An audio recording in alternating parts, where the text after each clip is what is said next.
Sup everyone, welcome back to another video, and today we're going to be taking a look at Nilu, a closer look at her and her ability, skills, talents, kind of just figuring out what kind of team comps, what kind of playstyles we want to play her in. And of course we know she is dendro-centric, but a huge but I don't think we should continue to conform to how Hoyoverse wants us to play the game, right? A lot of the most amazing team comps that the game has ever seen, I honestly don't think Hoyoverse even had them in mind when they first came out, like Morgana team. You guys can't sit here and tell me wholeheartedly that Hoyoverse intended Morgana to be as broken as it was. So it's always up to the players, theory crafters, or just people sometimes chillin' having fun to figure out some wacky team comps that maybe doesn't suit the character it's designed for, but just turns out to be meta. Okay, so let's first take a look just look at her normal and charge attack. And also what I've realized, characters nowadays have one talent usually they don't really like to use. And while some characters have a full roster of talents that are very well synergized with each other, there are characters that just feel like one talent is completely ignored. Honestly, I don't really enjoy those kind of characters. It feels like wasted potential. So I hope Nilu doesn't end up being one of them. Okay, normal attack, she does a very basic 3 consecutive sword strikes. It's actually quite little, like just me thinking off the top of my head. I was hoping like maybe she has like a whole fluid like sequence of sword attacks, but like 3 simple attacks, bam bam. But like as you guys see how she ends the attack, and she just has this like elegance about her, right? It's very calm and spiritual almost, which is I think what a lot of people who end up pulling her is like going for that vibe. But her charge attacks is just a twirling slash, nothing too crazy. Now let's move on to the talents.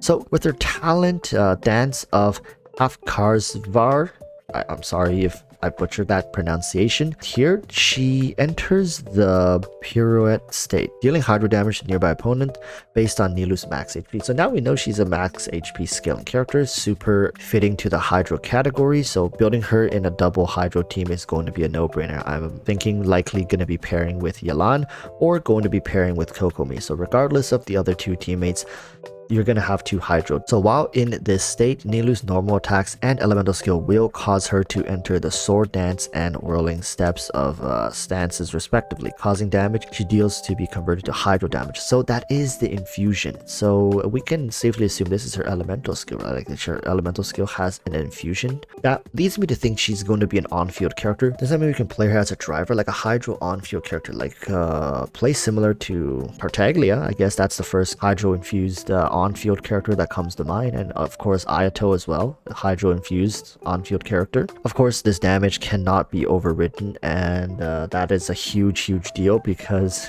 for people who are still sitting here thinking like, oh my god, I can't C6 my Bennett because there's gonna be one day a character that comes out that needs Bennett on their team but somehow also don't want to be infused with pyro, and it's just gonna ruin everything, like a physical main DPS. Like trust me, I find it very difficult to imagine a scenario where Hoyoverse overlooks the very simple issue of Bennett not being able to synergize with certain characters because of his C6. I think it was an oversight in the beginning when they designed those characters, but now that they're aware of this issue, like look at Sino, look at Nilu with these infusions, they are very clearly written here that it cannot be overridden.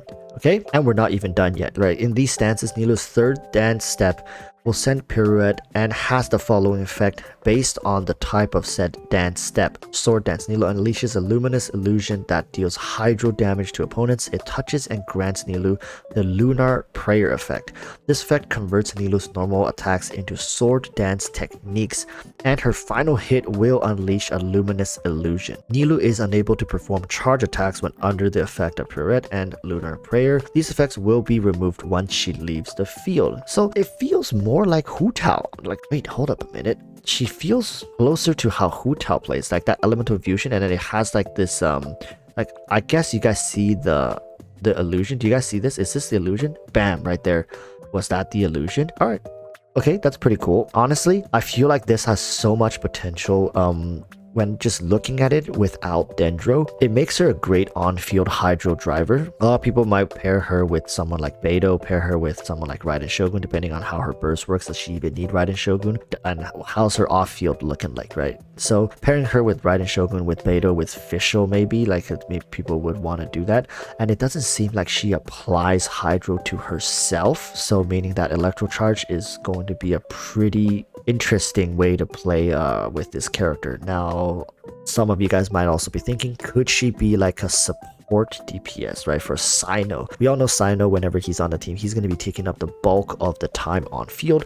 But what about that synergy? Currently, I don't see any good way to slot Sino into a Nilu team, but let's continue looking at her burst skill. We will see some opportunities there. This is called Dance of Half Karsvar Whirling Steps. The one before that was called Sword Dance. This one's called Whirling Steps. So entering the period said dealing hydro damage to nearby opponents based on Nilu's maxed HP. So is that it? Let me see. Okay, and in these stances, Nilu's third dance step will end period and has the following effect based on the type of said dance step. Whirling steps. Nilu unleashes a whirling water wheel that deals AoE hydro damage and creates a tranquility aura that follows your active character around and applies wet status to opponents within its AoE. That sounds like an amazing freeze team. Okay, we don't know the exact amount of application time this thing has. It might just be like a couple seconds, right? But honestly, like this could be a great electro charge again, and also freeze comp. Having her being like a support DPS to Ayaka freeze comp, I'm guessing, or maybe like a on-field freeze comp, like having her pair with someone like Ganyu. She's starting to look more and more flexible, but of course, you know, it's Hoyoverse. They will find a way to make this not as comfortable as it likely seems on the surface. Oh, there was some energy particles that I saw just now. So Talon's Dance of Abzendegi. Distant Dreams Listening Spring. So what is this one? This looks like her burst skill, and for some reason it's giving her energy particles. Boom. Once it procs, you get the energy particles. So let's see what this is about. Begin to dance of faraway dreams and springs that here causing a lotus of distant waters to bloom, dealing AoE hydro damage based on Nilu's max HP and applying the lingering Aeon effect to all opponents hit. After an interval, opponents affected by lingering Aeon will take hydro damage. So I know right now it's like it's a no-brainer, right? Dendro is going to be pretty good with her, but I feel like I want a better Dendro applicator. Right now I don't really want to play Quicken and Aggravate teams with the current available Dendro characters. I mean, they're good, but they're not great. It's just like before Zhongli arrived. Did we have shielders? Of course we had shielders, but those shielders were not up to par with what Zhongli was capable of producing. And at this point right now, like once Zhongli came out, other shielders are very sparingly used in unique situations. So I think it's going to be the same situation. Once Nahida comes out, a lot of these team comps are going to feel much more fluid, much more comfortable to play. And I don't want to really put a lot of resources into Dendro character nuts. I mean, unless you're a content creator, which I am, but even then I don't want to dump an overabundance of resources into these characters because I know they're all going to get replaced down the line. Okay, so this seems like just a great overall hydro application ability, and it also generates particles. That's kind of weird to see particles flying out, and that looks like blue particles, so they're not from Favonius, I'm guessing. It looks like, yeah, looks like hydro particles from her burst skill. Cool.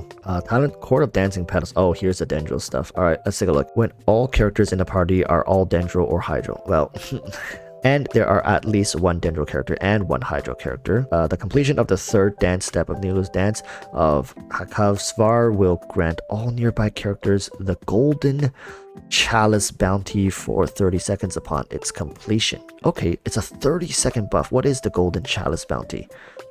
Characters under the effect of Golden Chalice bounty will increase the elemental mastery of all nearby characters by 100 for 10 seconds. Whenever they are hit by Dendro attacks, also triggering the Bloom reaction will create bountiful cores instead of Dendro cores. Such cores will burst very quickly after being created, and they have larger AoEs. Okay, Hoyoverse, relax. Bountiful cores cannot trigger Hyper Bloom or Burgeon. Okay, I can see why, because it's such a is a much more aggressive reaction in of itself. It's almost like this itself is an upgraded Bloom, right? It's already a better Bloom. It has a larger AoE and explodes faster, so you really don't need the secondary reactions. That would just make it kind of broken, to be honest, now that I think about it. And they share an upper numerical limit with Dendro cores. Bountiful cores damage is considered damage dealt by Dendro cores produced by Bloom. Okay, should the party not meet the conditions for this passive talent, any existing Golden Chalice bounty effect will be cancelled. So you're basically forced to play her in a Dendro team. Now, let me think, right?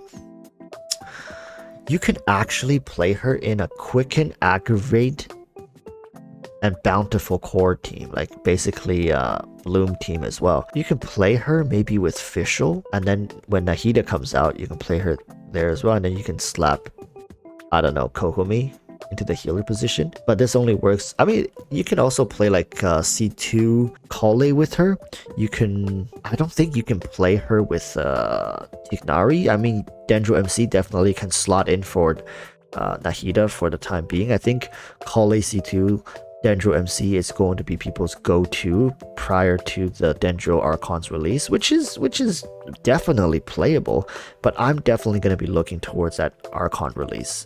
For the most part, I'm going to be testing her in more traditional teams, and I'll definitely try out the Dendro team, but my focus is not on the Dendro teams. I don't think we really need to question whether or not the Dendro teams are good. They're going to be good, and she's going to feel much better playing in Dendro teams, but I want to try the freeze, I want to try the electro charge, and who knows, maybe even vaporize teams at this point. I reverse vape with Jiangling, and as she's a character that scales with HP, we're definitely going to be pairing her with another Hydro character. Like I said earlier, Yalan, Kokomi seems to be good options. I don't think Ayato is going to be good here, because Ayato also is an infused character that demands on-field time. Passive off-field Hydro characters is going to be the way to go, so in that case, Xingqiu is also going to be a decent option. I've also seen people say like, oh, what about mono Hydro team? Currently, Hydro doesn't have a buffer in the form of Goro Sara, so I don't know how that's gonna work out. Definitely could give that a try, but yeah, this is where we end up. I think she's going to be a good-ish character. It doesn't feel like she's gonna be better than Sino at the very least, just from utility features, and like from this passive alone, she's gonna provide a lot of value to certain team compositions. So we'll see how it goes. Thank you guys so much for watching. Please comment down below if you're gonna be pulling for Nilu here, and how you're gonna be building her. What do you have plans for her? All right, so until next time, I urge y'all to stay safe. Peace, bye.